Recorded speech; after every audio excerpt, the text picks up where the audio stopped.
मैं पूछना चाहता हूँ, अगर स्कूल बिल्डिंग के लिए परमिशन नहीं है तो गुलमर्ग में इतने 5 स्टार होटल ये कहाँ से बन रहे हैं? ये अफसोस की बात है। हम नहीं चाहते हैं कि हम चाहते हैं कि होटल भी बने, बिल्कुल हमें चाहें। आप शराब की दुकानों के लिए लाइसेंस देते हैं, होटल बनाते हैं, सब कुछ करते हैं, लेकिन गरीब के बच्चे के लिए 2 गज ज़मीन स्कूल के लिए नहीं मिल रही है। आज पूरा दिन हमने पहले बारामूला में महकमे पब्लिक वर्क्स की रिव्यू मीटिंग ले ली। उस मीटिंग में R&B के चीफ इंजीनियर साहब, बाकी अफसरान थे। उसमें हमने हल्का इंतखाब टंगमर्ग का भी जो यहाँ के काम थे उनका जायज़ा लिया।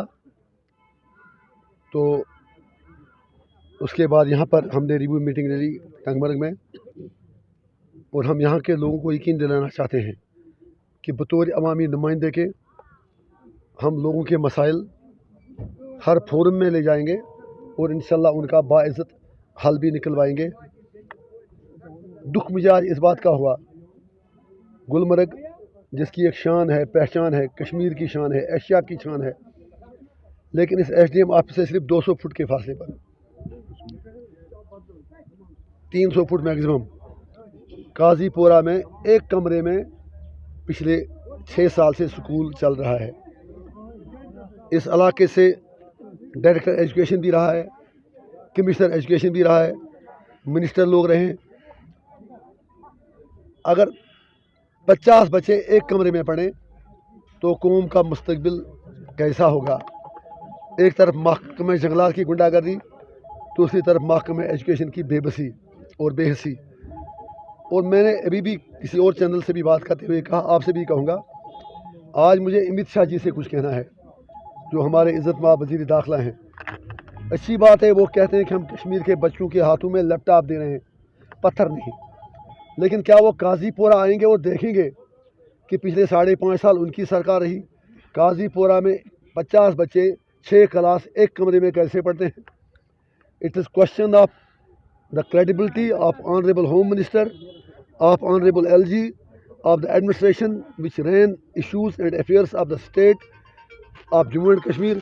आज उन पर यह सवाल है कि वो ये बता दें कि काजीपोरा में 6 साल से गरीबों के बच्चे एक कमरे में क्यों पढ़ते हैं, और उसी गुलमर्ग में जहाँ पर पूरे दुनिया के टूरिस्ट आते हैं, और गुलमर्ग हमारी शान है। लोगों को पता नहीं कि उसी गुलमर्ग में एक जगह ऐसी भी है कि जहाँ महकमा जंगलात 6 साल से स्कूल बिल्डिंग बनाने नहीं दे रहा है। और उस मैं कुछ टाइम वेट करूँगा।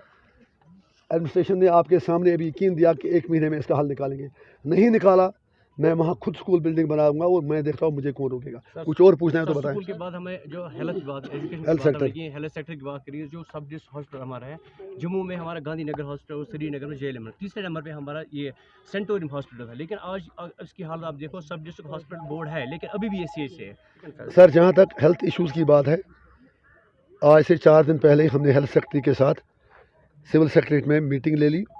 उसमें हमने ये सारे इश्यूज़ उठा लिए, और मेरे पास अल्लाह दिन का कोई चिराग नहीं है, लेकिन मैं इतना उम्मीद रखता हूँ कि अगर यहाँ के 10 मामले होंगे, कम से कम 2, 3, 4 कुछ न कुछ हल होगा।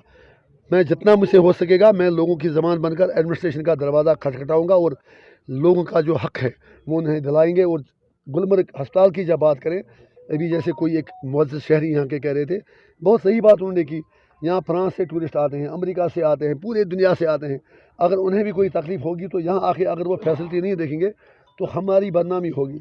हमारे लिए नहीं, उनके लिए ही तो उन्हें उसका ख्याल रखना चाहिए।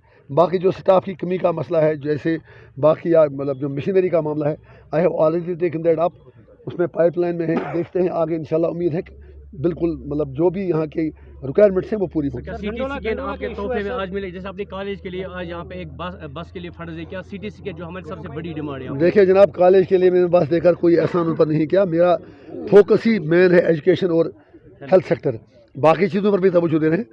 मैं इतना आपको यकीन के साथ कहता हूँ कि मैं सरकार से इंशाल्लाह ज़रूर टंगमर्ग अस्पताल के लिए CT स्कैन की मशीन ले आऊँगा, वो आप देखेंगे इंशाल्लाह। गंडोला की बात है, क्योंकि गंडोला में टिकट जो गाइड्स को नहीं मिल रही है, तो उसमें काफ़ी देर से वो 2019 इशू है।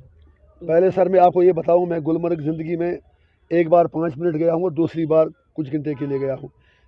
तो मैं गंडोला में कभी चढ़ा ही नहीं हूँ, मुझे उतनी फुर्सत ही नहीं मिली। फिर जो आपने टिकटों की बात की, मेरी नोट्स में आप ये मामला ला रहे हैं, मुझे किसी ने बताया नहीं। मैं टूरिज्म के जो जो सयाहों के साथ गाइड जो मैं है समझ गया, उनको आप बंद कर दिया गया है। जो आपने, मैं वही कह रहा हूँ, जो आपने ये मामला मेरी नोट्स में लाया, मैं उनसे रिक्वेस्ट करूँगा जो इसमें कंसर्न फैक्ट्रीज हैं, मैं उनके लिए 24 घंटा अवेलेबल हूँ, वो मुझे थोड़ा डिटेल में लिख के दे दें ताकि मैं अप्रोप्रिएट फोरम पर ले जाके उसका रिड्रेसल करूँ। दूसरा इशू वहाँ पे है कि अंदर गाड़ियाँ जाती है, इससे पहले वो अलाउ नहीं थी। वो तो अब वो अंदर दायरे में पोल्यूशन बढ़ रहा है। वो तो हमने अभी भी बात की और उसमें भी 15 दिन का टाइम हमसे मांगा गया है। इंशाल्लाह उसका भी हल होगा। उससे मज़दूरों का, जो यहाँ के लोकल पोर्टर्स हैं, जो मतलब घोड़े वाले हैं, बाकी लोग हैं, उनका रोज़गार भी उससे जुड़ा है। आपकी बात बिल्कुल 100% वाजिब है और मैंने कमिश्नर सेक्रेटरी टूरिज़म से, डायरेक्टर साहब से भी ऑलरेडी बात की है। आज जो उनके CEO है उनसे भी बात की। हमें उम्मीद है कि 15 दिन में उसका हल निकल आएगा।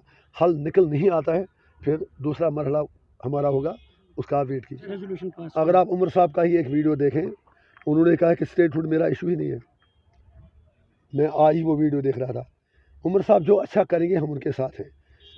हमारा ईगो, हमारी सियासत, हमारे मतलब जो पर्सनल इश्यूज़ हैं वो बहुत छोटे हैं और जम्मू कश्मीर के लोगों के मसाइल बहुत बड़े हैं। जहाँ 1 लाख लोग मरे हूँ, मैं इस वक्त ये डिस्कस में नहीं हूँ कि क्यों मरे, कैसे मरे, 89 से आज तक, जहाँ लोग कुछ ढूंढे निकले थे और वो है ना मुहावरा, गए थे रोज़े नमाज़ें बख्शवाने, गले में पड़ गए रोज़े। वही हाल जम्मू कश्मीर के लोगों के साथ हुआ। 370 भी ख़त्म, 35A भी ख़त्म, स्टेटहुड भी ख़त्म। उमर साहब से इसलिए हमने रिक्वेस्ट की थी कि अगर वो थोड़ा सब्र करते। स्टेटहुड तो मोदी जी को देना ही देना था, उसने खुद कमिटमेंट की थी। अब बहरहाल उनकी अपनी मर्ज़ी है। हम उनसे सिर्फ इतना कहना चाहते हैं, 370 और 35A बयानबाजियों से नहीं आएगा। या तो आपको मोदी जी से दोस्ती करके लेना है या दुश्मनी करके लेना है, या सियासी तहरीक चलानी है या किसी और तरीके से लेना है।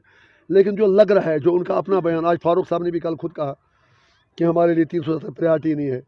अब बदकिस्मती है उमर साहब का, मुझे रेस्पेक्ट है, लेकिन उनकी ख़ानदानी आदत है शाम को एक बात करना, सुबह दूसरी बात करना। वो आदत से मजबूर हैं। कभी एक बात, वो उमर साहब का ये कहना था ये म्यूनसिपलिटी है, मुझे इलेक्शन नहीं लड़ना है, फिर 2 जगह से लड़े। फिर उन्होंने कहा कि मुझे चीफ मिनिस्टर नहीं बनना है, फिर बन गए, हमारी मुबारक उनको है।